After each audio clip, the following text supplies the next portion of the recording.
कहानी की शुरुआत में हम बहुत बड़ा एक बंगला देखते हैं और बंगले के अंदर दो हस्बैंड वाइफ रह रहे होते हैं जो अपनी ही बेटी को खाना खिलाने से डर रहे होते हैं। पिता अपनी बीवी को बोलता है तुम उसको खाना खिला दो, लेकिन पत्नी उसको खाना खिलाने में बहुत ज़्यादा डरती है और बोलती है मेरे बस की नहीं है। इसका मतलब दोनों के दोनों अपनी बेटी के कमरे में जाने से ही डर रहे थे। कुछ देर में देखते हैं कि दोनों हिम्मत करके अपनी बेटी के कमरे में जाते हैं। देखते हैं कि उनकी बेटी बहुत ज़ोर से रो रही है। रोता हुआ देख उसका पिता उसको बोलता है कि खाना खा लो, लेकिन वो लड़की खाना खाने से इनकार कर देती है और बोलती है कि कब तक मुझे इस कमरे में ऐसे ही बंद रहना पड़ेगा। तो पिता बोलता है अभी बहुत टाइम तक तुम्हें इसी कमरे में बंद रहना पड़ेगा। अपने पिता की बात सुनकर इमली बहुत ज़्यादा गुस्से में आ जाती है। उसका गुस्सा सातवें आसमान पर चला जाता है। तभी गुस्से गुस्से में वो भयानक रूप धर लेती है और बोलती है कि इन दोनों पर अभी के अभी बिजली गिर जाए। उसके ये बोलते ही दोनों के ऊपर बिजली गिर जाती है और वो अचानक से वहाँ से गायब हो जाते हैं। और इमली यह देखकर पूरी तरह चुड़ैल के रूप में आ जाती है और बहुत ही भयानक लगने लगती है। आगे हम देखते हैं कि कहानी दूसरे चरण पर जाती है और हम यहाँ पर एक परिवार को देखते हैं जिसमें दो लोग और एक उनकी बच्ची होती है। इस औरत का नाम होता है जिया, उसके पति का नाम होता है राज और उनकी एक छोटी बेटी जिसका नाम होता है डिम्पी। ये तीनों लोग इस घर में किराए पे आते हैं, लेकिन उनको नहीं पता था कि ये घर श्रापित और भूतिया है। और यहीं पर इमली नाम की चुड़ैल अपने परिवार के साथ कभी रहा करती थी। जिया को इस घर में आते ही कोई अच्छी फीलिंग्स नहीं आ रही थी, लेकिन राज जो उसका पति था वो बोलता है कि हमारे पास शहर में रहने के लायक पैसे नहीं हैं और ये घर हमारे बजट में है, तो हमें यहीं रहना पड़ेगा। लेकिन जिया के बार बार मना करने के बाद भी राज अपनी ज़िद पर अड़ा रहता है और वो घर खरीदने के लिए तैयार हो जाता है। मियाँ बीवी की वार्तालाप खत्म होती है और अगले ही पल हम देखते हैं वो प्रॉपर्टी डीलर जिसने उनको ये घर बेचा था, वो बोलता है कि इस गेट को मत खोलना जिस पर ताला लगा है, चाहे कुछ भी हो जाए, और बाकी पूरा घर तुम्हारा है। बस इसमें ओनर ने मना किया है कि ये गेट कोई ना खोले। तभी जिया उस प्रॉपर्टी डीलर से पूछती है कि आखिर ऐसा उस कमरे में क्या है। तो प्रॉपर्टी डीलर बोलता है ओनर का कुछ कीमती सामान उसमें रखा है, बस आप वो गेट कभी मत खोलना, बाकी आप पूरा घर इस्तेमाल करो। और यह कहकर वो प्रॉपर्टी डीलर वहाँ से रवाना हो जाता है।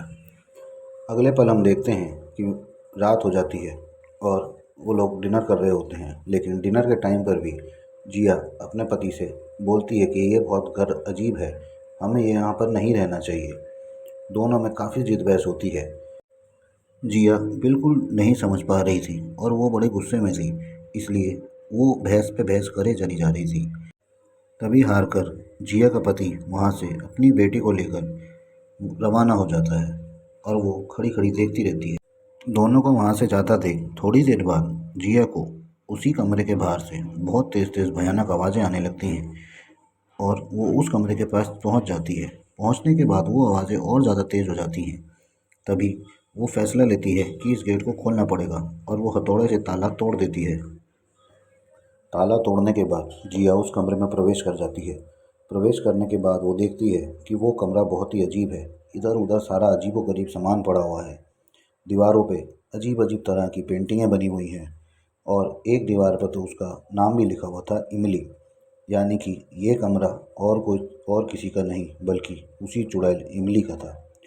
अब थोड़ी देर बाद इमली अपने आप को उसके सामने प्रकट करती है और उसको देखकर जिया की हालत ख़राब हो जाती है। इमली शक्ल से बहुत ही भयानक होती है, उसका पूरा चेहरा जला हुआ होता है। ये जिया उसको देखकर बहुत ज़्यादा डर में आ जाती है और उसके बाद इमली बोलती है कि कल मैं तेरे पति को मार। मौका पाते ही जिया उस कमरे से भाग जाती है और भागते भागते कमरे के बाहर आती है। तभी उसको उसका पति राज मिलता है और वो राज को बोलती है कि अभी अभी मैंने उस कमरे में चुड़ैल इमली को देखा। जिया अपनी बात को साबित करने के लिए राज को अपने साथ साथ उस कमरे में लेकर जाती है और दिखाती है, लेकिन जिया खुद भी हैरान थी। जो सामान सारा बिखरा पड़ा था उस कमरे के अंदर, अब वो बिल्कुल अपनी जगह पर है और बिल्कुल कमरा साफ सुथरा। वहाँ ना कोई दीवार पर पेंटिंग थी ना कुछ। यह सब देख जिया का पति और गुस्से में आ जाता है और उस पर गुस्सा करने लगता है कि ये सब तुम्हारे दिमाग का वहम है, यहाँ कोई चुड़ैल वुड़ैल कुछ नहीं है, और वो कमरे से चला जाता है। जैसे ही उसके पीछे पीछे जिया जाती है, अचानक से कमरे का दरवाज़ा बंद हो जाता है और वही चुड़ैल उसके पीछे फिर से आ जाती है और उसे डरा धमका कर बोलती है कि कल का दिन तेरी पति की ज़िंदगी का आखिरी दिन होगा, मैं कल उसे मार दूंगी। जिया उस रात इतनी डर गई थी कि उसे कुछ होश नहीं था और पूरी रात वो उस कमरे में ही सो गई थी। जैसे ही वो सुबह उठती है और देखती है कि वो उसी कमरे के अंदर है, वो झट से उठती है और राज को ढूंढने के लिए पूरा घर देखती है, लेकिन राज उसको कहीं नहीं मिलता। थोड़ी देर बाद वो बाहर जाती है और देखती है कि राज गाड़ी स्टार्ट कर कर निकल गया है और उसकी गाड़ी में वो चुड़ैल इमली भी है। चुड़ैल को उसकी गाड़ी में बैठा देख जिया बहुत घबरा जाती है और उसे कुछ नहीं समझ में आता कि वो करे तो क्या करे। अपने सामने वो उसको जाते हुए देखती है अपने पति के साथ। थोड़ी देर बाद अगले सीन में हम देखते हैं कि राज गाड़ी चला रहा होता है और उसे पता नहीं होता कि उसमें चुड़ैल है। जैसे ही वो चुड़ैल उसके सामने आती है, राज भी बहुत घबरा जाता है और वो चुड़ैल इमली उसे बोलती है कि अगर तू अपनी बीवी की बात आज मान जाता तो शायद आज तेरी मौत नहीं होती। इतना कहते ही वो अपनी लंबी ज़ुबान निकालती है और राज को वहीं पर ख़त्म कर देती है। कुछ ही देर के बाद हम देखते हैं कि जिया उस अपने पति को ढूंढते ढूंढते आती है और देखती है कि अब उसका पति इस दुनिया में नहीं रहा। यह देख वो बहुत घबरा जाती है और वो चुड़ैल इमली उस गाड़ी के ऊपर ही बैठी थी और जिया को बोलती है, एक को तो मैंने मार दिया, अब दूसरा नंबर डिम्पी का है, लेकिन उसे आज नहीं मारूंगी। अगले सीन में हम देखते हैं कि राज का फ्यूनरल चल रहा होता है और काफ़ी सारे लोग वहाँ बैठे होते हैं और सब लोग ये चीज़ सुन के हैरान थे कि राज की अचानक इतनी मौत कैसे हो गई। तभी जिया सबको ये बात बताना चाहती है, लेकिन जैसे ही वो मुंह खोलती है उसको वो चुड़ैल इमली सामने बैठी दिख जाती है और वो उसे ये सब बताने के लिए मना करती है। कुछ ही देर के बाद जिया की बेटी डिम्पी वहाँ नहीं थी। सब तरफ अफरा तफरी मच जाती है। जिया हर जगह उसको ढूंढती है और तभी वो सोचती है कि मैं घर के बाहर जाके उसको देखती हूँ। घर के बाहर जाकर वो देखती है तो डिम्पी एक बहुत ही ऊंचाई पर बैठी थी, जहाँ से वो अगर वो गिरती तो शायद उसकी मौत हो जाती। जिया तुरंत जाके डिम्पी को वहाँ से उतार लेती है और तभी वो दोनों फैसला करते हैं कि अब हम इस घर में नहीं रहेंगे। यहाँ से बाहर निकल कर वो सीधा उस आदमी के पास जाती है जिसने उन्हें ये मकान दिलाया था और वहाँ जाकर उससे सारी बात करती है और उसको ऊपर बहुत गुस्सा करती है।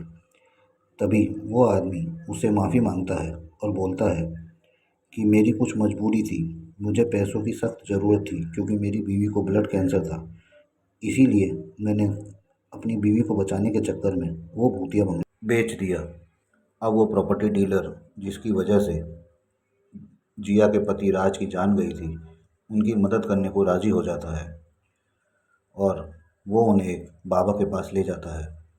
बाबा के पास जाकर जिया सब कुछ अपनी आप बीती उन बाबा को सुनाती है और बाबा उसकी मदद करने को तैयार भी हो जाते हैं, लेकिन उससे पहले बाबा इमली के बारे में उसको कुछ बताते हैं। इमली पैदा कैसे हुई, वो बताते हैं कि इमली के माँ बाप को बच्चा नहीं हो रहा था, तो वो काले जादू की मदद से उनको एक बेटी हुई, लेकिन वो नॉर्मल बिल्कुल भी नहीं थी, उसकी बहुत लंबी ज़ुबान थी। इमली को सब लोग काली ज़ुबान कहकर बुलाते थे क्योंकि जैसे ही वो बड़ी हुई और वो जो भी कुछ बोलती थी वो सब कुछ सच हो जाता था। यह देखकर उसके माँ बाप भी उससे नफ़रत करने लगे और उसको हार के एक कमरे में बंद कर दिया, जिससे वो और भी ज़्यादा गुस्से में रहने लगी और गुस्से में आकर उसने एक दिन अपने माँ बाप को ही बुरा बोलकर उनकी हत्या कर दी। अब आगे देखते हैं तो वो चुड़ैल इमली उस प्रॉपर्टी डीलर के घर भी पहुंच गई थी क्योंकि उसे पता था कि उसने ही जिया को उस बाबा के यहाँ भेजा है। इमली उन दोनों को मार ही रही थी और उन दोनों को उस जगह से ही गायब कर दिया था। लेकिन तभी जिया वहाँ पर पहुँच गई और उसने अपनी आंखों से यह सब कुछ देख लिया और वो और ज़्यादा घबरा गई। तभी बाबा ने उसको एक खंजर दिया और ये बोला कि अगर इमली की ज़बान तुम इससे काट दोगी तो इमली हमेशा के लिए मर जाएगी, क्योंकि इमली की ज़बान में ही वो सारी शक्तियाँ हैं जो उसे चुड़ैल बनाती हैं। अब जिया घर पर आती है और इमली को बोलती है कि अब हम कहीं नहीं जाएंगे, हम तुम्हारे साथ ही रहेंगे और हम तुम्हारे साथ खेलेंगे भी। तभी जिया अपनी अकल दिखाती है और बोलती है कि हम लुका छुपी का गेम खेलते हैं जिसमें इमली को छुपना था। तभी वो अपनी आंख बंद कर कर 5 तक गिनती है और इमली वहाँ से गायब हो जाती है, मतलब छुप जाती है। तभी जिया अपनी अकल लगाती है और बोलती है कि अब हम इस घर में कभी भी नहीं आएंगे, हम यहाँ से जा रहे हैं। वो डिम्पी को एक अकेली जगह छोड़कर दूसरी जगह जाकर छुप जाती है और ज़ोर ज़ोर से चिल्लाती है कि अब हम इस घर में एक पल के लिए भी नहीं रहेंगे, हमें यहाँ पर बिल्कुल भी नहीं रहना। यह सब सुनते ही इमली वहाँ पर वापस आ जाती है और सामने खड़ी डिम्पी को देखकर उसके पास जाने लगती है और देखते ही देखते अपनी काली ज़बान निकाल कर उसको मारने की कोशिश करती है। लेकिन जैसे ही वो अपनी काली ज़बान निकालती है और डिम्पी की तरफ बढ़ाती है, डिम्पी की माँ जिया उसकी ज़बान काट देती है और तभी हम देखते हैं ज़बान कटते ही वो चुड़ैल वहाँ से गायब हो जाती। गायब होते ही हम लोग समझते हैं कि अब वो चुड़ैल इमली कभी नहीं आएगी, उसका खात्मा हो चुका है। लेकिन दूसरे ही सीन में हम देखते हैं कि जिया के मुंह से अचानक वही काली ज़बान बाहर निकलने लगती है और इमली की आवाज़ आने लगती है और इमली बोलती है कि मैं तुम्हें छोड़कर कहीं नहीं जाऊंगी, मैं हमेशा तुम्हारे साथ ही रहूंगी। इसका मतलब वो इमली चुड़ैल मरी नहीं थी। और इसी के साथ ये कहानी यहीं पर ख़त्म हो जाती है। दोस्तों, कहानी अच्छी लगी हो तो कमेंट सेक्शन में जाके कमेंट ज़रूर करना, लाइक और सब्सक्राइब चैनल को ज़रूर करना, ताकि मैं आपके लिए ऐसी ही रोचक कहानियाँ रोज़ रोज़ लाता रहूँ। आज के लिए फेस ऑफ यस में इतना ही। Thank you.